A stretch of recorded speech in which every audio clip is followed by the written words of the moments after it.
Truck and Driver gets the call from Penske Transportation Group International. We want you to do the exclusive test on the first 640 horsepower MAN TGX in Australasia. Well, what can you say to a request like that? Let's get on with it. It seems to be a sign of the times that we're jumping out of one big bang European truck into another. Recently, we've tested a 750 horsepower Volvo, a Mercedes-Benz with 625 horsepower, and now MAN's offering with 640 horsepower.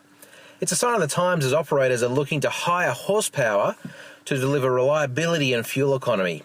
That's right, these big bangers are serving up improved fuel economy figures for the 50-tonne rated units, regularly doing better than 2 kilometres per litre.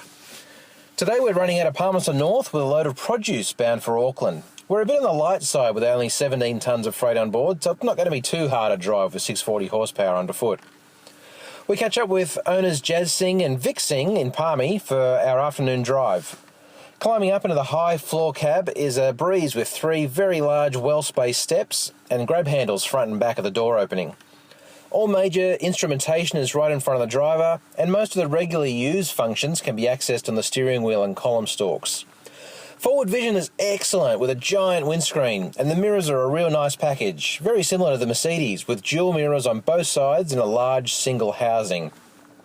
They do create a bit of a blind spot when looking out left and right that you have to be aware of, which we suppose is the price you pay for such large mirrors. They certainly offer great vision down the sides, right up to the side of the cab, so there's no real blind spot that you can lose a car in when it's passing. Heading out of Palmy, it's an easy, flat run to get a feel of the truck, and it's certainly a nice ride. It's very reminiscent of the Mercedes-Benz we recently tested, with excellent in-cab noise levels and a smooth, soft ride, even over uneven surfaces. Up here in the cab in our Isri seats, we're floating along and not feeling any severe bumps at all. The cab has a nice open feeling with a high roof, flat floor and generous bunk space. It's a very roomy interior.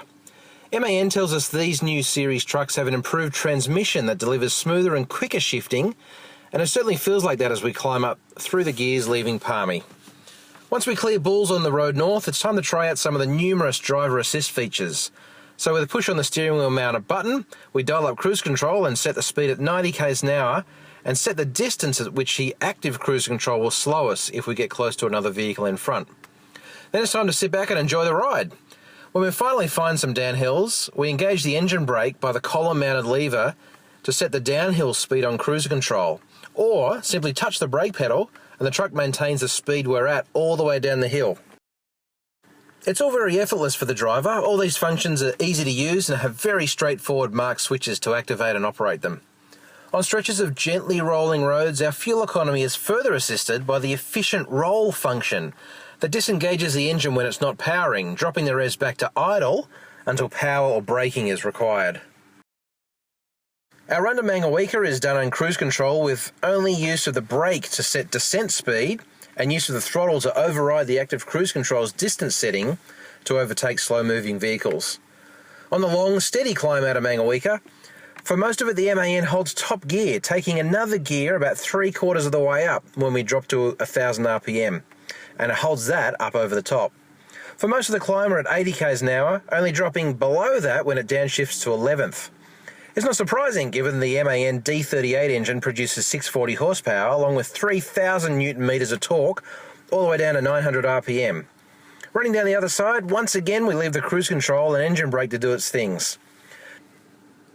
The run through to Tai Happy has a few climbs and descents, but given our relatively lightweight, we never really get a chance to try out the full power of the engine, nor the effectiveness of the transmission, but everything we do encounter, it tackles effortlessly. The steering is very positive, giving a good feel and needing almost no correction to keep the unit in a straight line. In fact, it tracks very nicely and doesn't show any bump steer from the rough road surfaces we encounter. The driving position is very good, the great Isri seats giving a great wide range of adjustment and excellent leg room. When you're running in cruise control, there's plenty of room to stretch your legs. And a fully adjustable steering column allows for even the biggest drivers to set themselves up with plenty of room. It's very similar to the Actros we drove recently in ride and drivability, which we suppose speaks of their German heritage. Jazz Singh says they bought this truck for comfort and fuel economy, and if our driver's anything to go by, then he's got both. It runs effortlessly, which should indicate good fuel economy, and you certainly couldn't say it's not comfortable. It rates right up there with some of the best of them. It's been a great drive.